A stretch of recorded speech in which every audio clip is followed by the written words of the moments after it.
Okay, YouTube, I'm back with another unboxing. Just got back from a trip from Harbor Freight and picked up this 8-ton air-over hydraulic long ram jack, and what this is going to be used for is my JD Squared Model 32 tubing bender.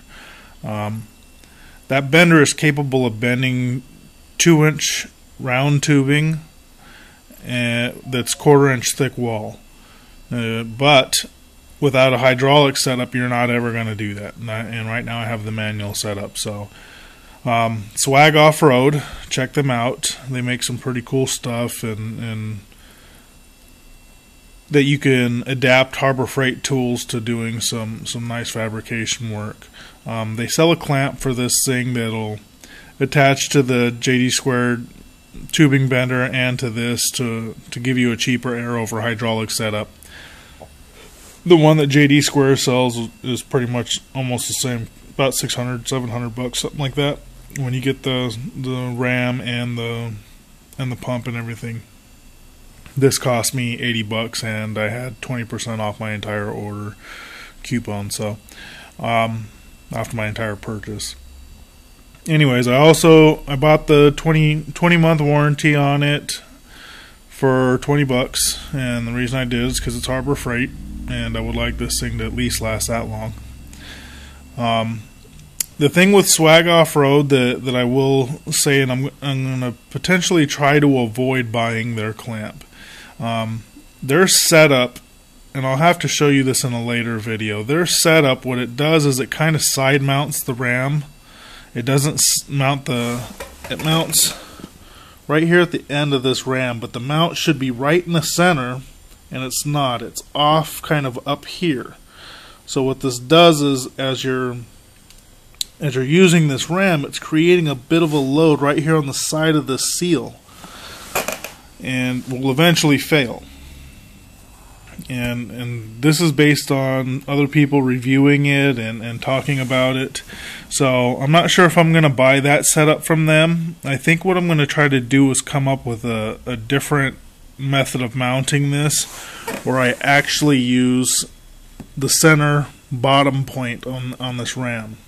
Obviously this is not too long of a ram setup, so I think I could make something that'll work. So that's what my goal is. Because I had 20% off my entire purchase, I also purchased this hydraulic pump driver kit, and what this does is this punches holes.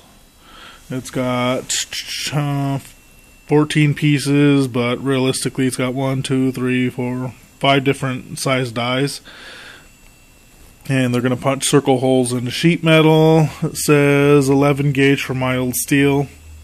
So what I'm going to be using this for is they sell dimple dies that will work with this particular setup. There's a number of different companies out there that sell them. So if you watched any of my previous videos, you know I'm working on a welding table, and I had some gussets that I designed up that I had to cut some circle holes into last night. And although I got them done, they're okay. You know, I'm kind of a perfectionist when it comes to certain things.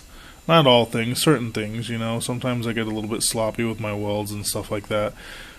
But it irritates me if my cuts aren't straight. It irritates me if I'm trying to cut a circle and it's jacked up. So they weren't nearly as clean as they could be.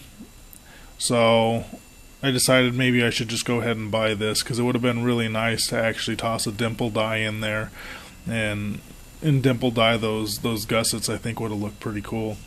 And you know, I still got to order the dimple dies, but for now this will at least give me a punch kit, and this will come in handy because I'm getting ready to do some interior work to my Pathfinder, my Nissan Pathfinder. So where I need to punch holes in the sheet metal that I'm going to use for the interior, this will come in handy.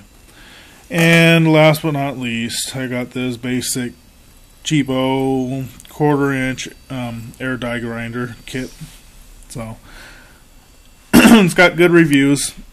Whenever I buy from Harbor Freight, I always check the reviews online. People are honest, and they'll tell you if if it's a good tool or it's a bad tool. Some Harbor Freight stuff is good and lasts, and some of it is complete junk and it's not worth your fuel going to buy the thing. So anyway, here's the unboxing. Let's start with the smaller one first.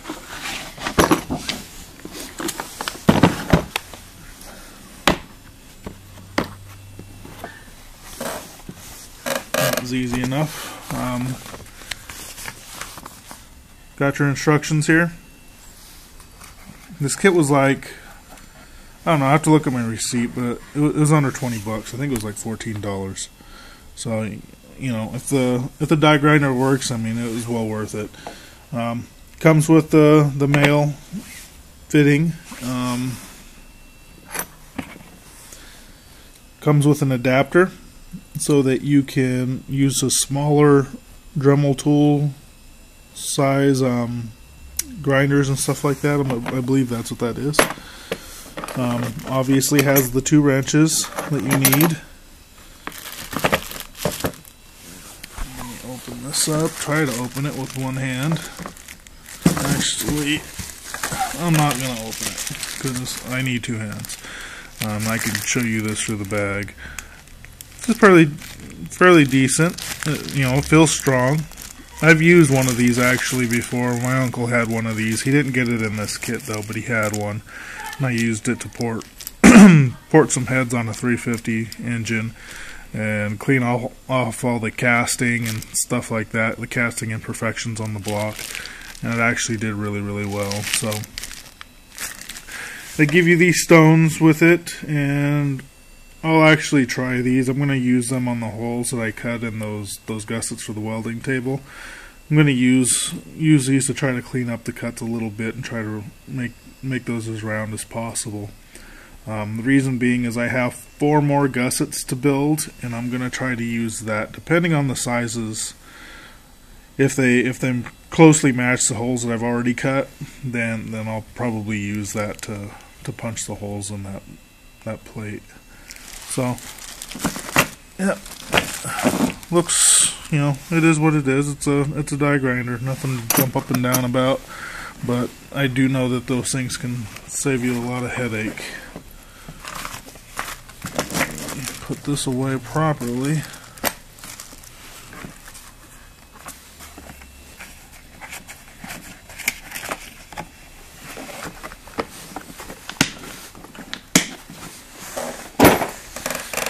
Okay, let me get some scissors. Actually, no, let's open this one that I don't need anything for.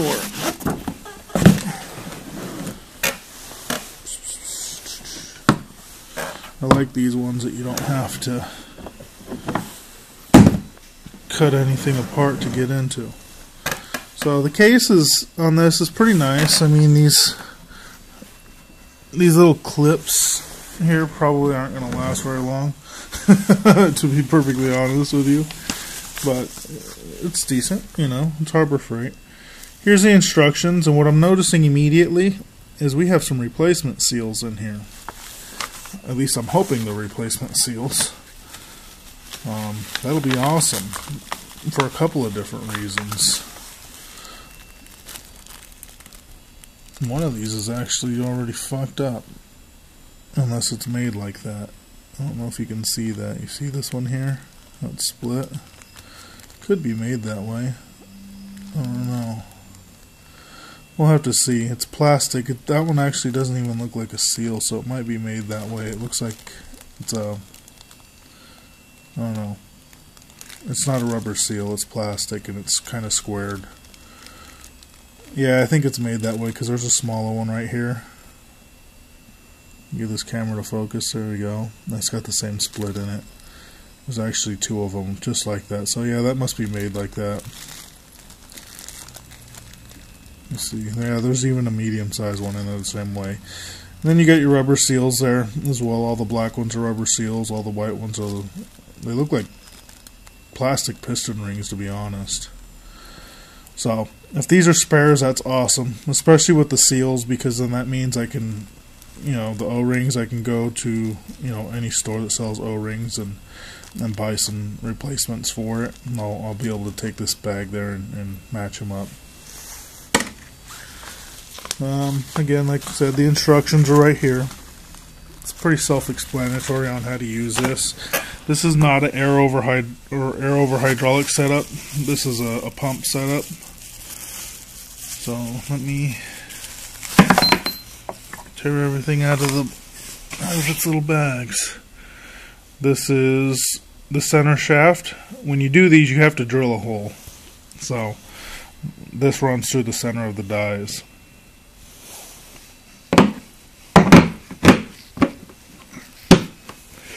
I think that clips right there. If it doesn't, it fits in there now.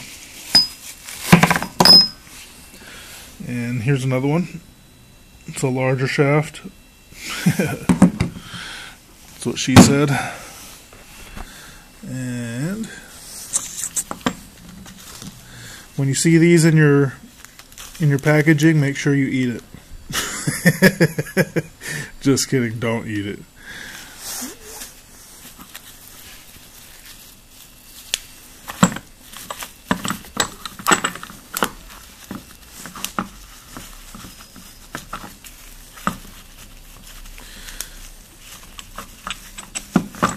Sorry this is taking so long, but I don't have a tripod set up that'll hold my phone. So, okay, this is both the male and female side of this die set right here. If you look, see how it's kind of oblonged? Kind of looks like fish mouth type, tubing notch type setup. It's sharp. I can feel that it's sharp. Hopefully they'll stay that way. Basically what you're going to do is these sandwich the material and punch right through it.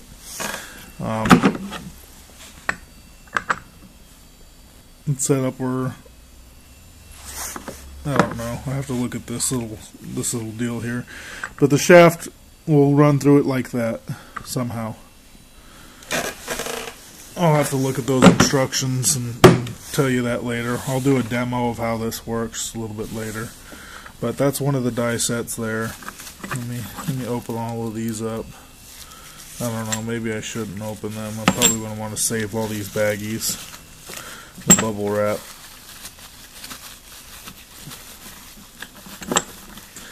We'll try it. We'll try leaving them in the case without them and see if they fall apart in here or not. Larger set right here. I think these guys are putting them like this with the cutting blade up so that they don't get mauled up, you know, by rattling around on there. I'm going to go ahead and assume that that's why anyways.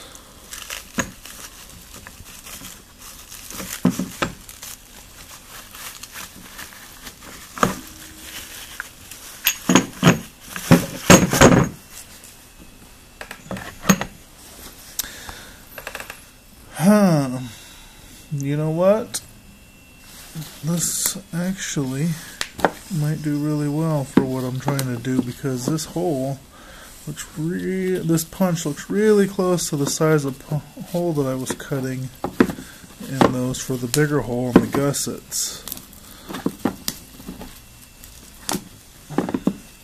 Cross your fingers that it is almost exactly, because then that'll save me a bunch of time later with the other 4 gussets, and they'll come out cleaner. Not only that, but I'll have something to show you a video demo of the actual piece that I'm working on.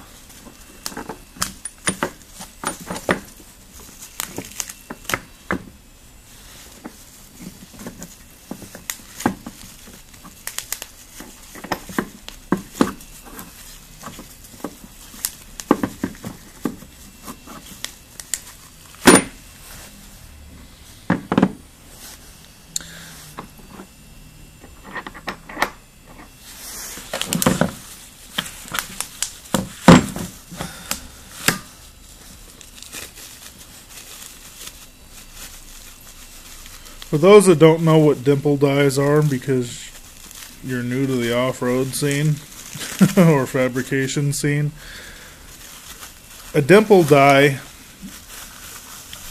takes a center punched hole like this and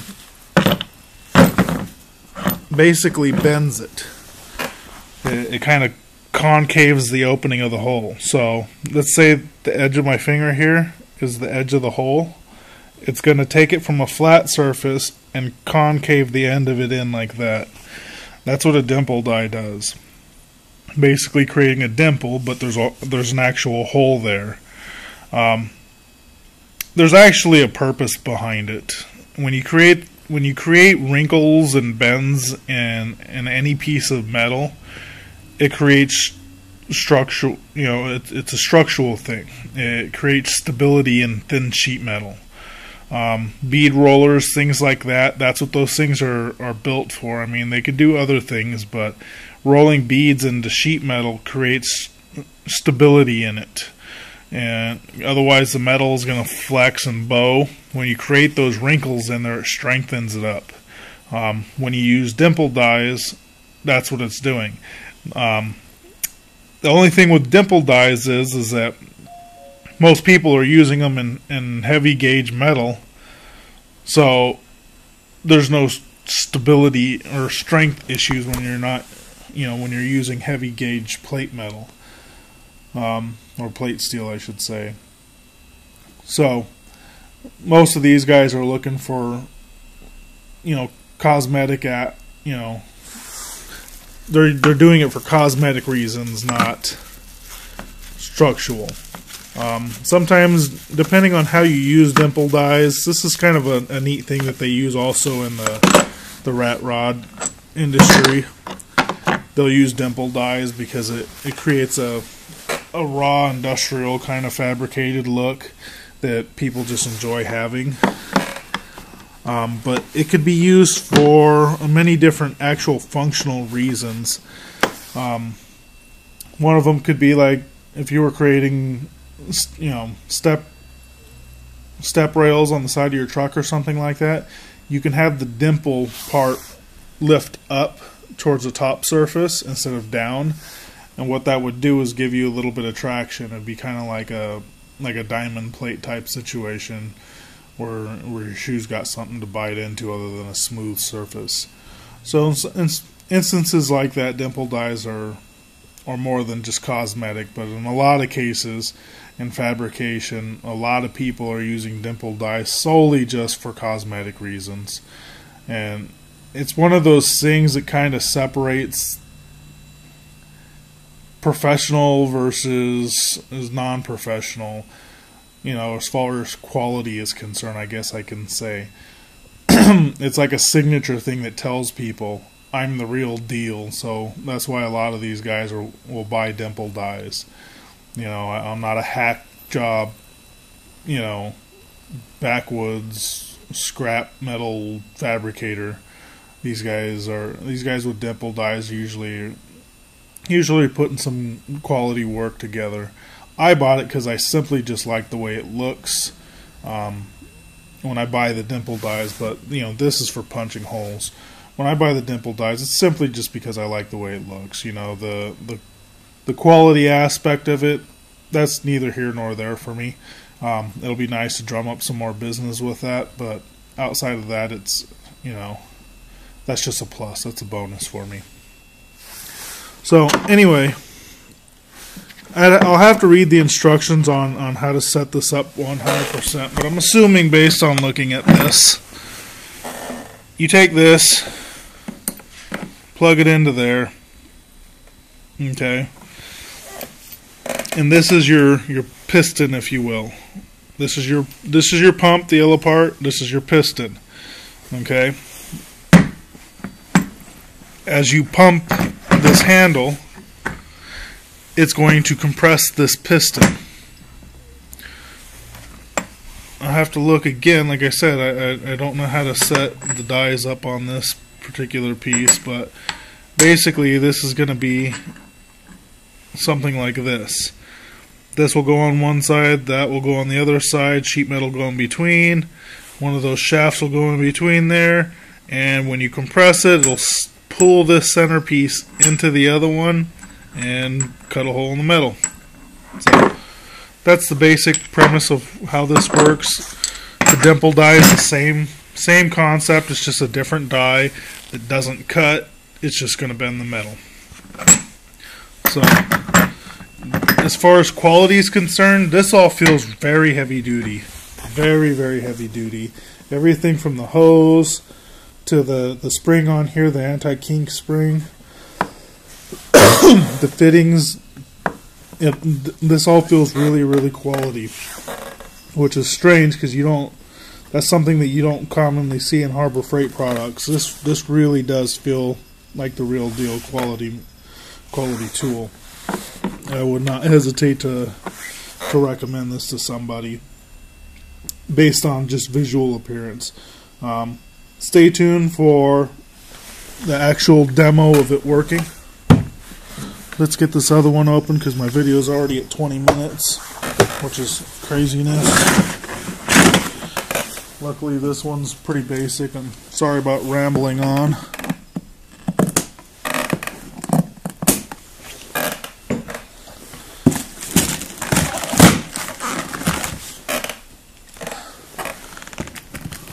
I'd rather not shoot this video again if I run out of memory.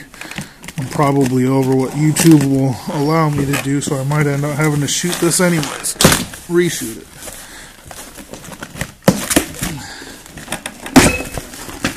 Instructions. Okay. And there it is. I'm not even going to pull it all the way out of the box because there's no point. There's nothing to it. You got the RAM. You got the bottom mount on the RAM. You got the top mount on the RAM. You've got the handle if you decide you want to use it manually. You got the air over hydraulic pump here. Got the hose coming off of it, and here you've got the valve. Okay, you'll compress this valve, and that'll allow the air to go through there. I think I'm going to eventually look for a pedal to replace that valve with, but outside of that, that's it. Again, stay tuned. I'm going to try to get this set up within the next week or so and let you know how it goes. I'm going to build a mount for it and so on and so forth. Alright, talk to you guys later. Again, subscribe, comment, like, and let me know what you guys think. Hope you're enjoying the videos. Oh, check out the link in the description that goes to my Facebook page. Talk to you later.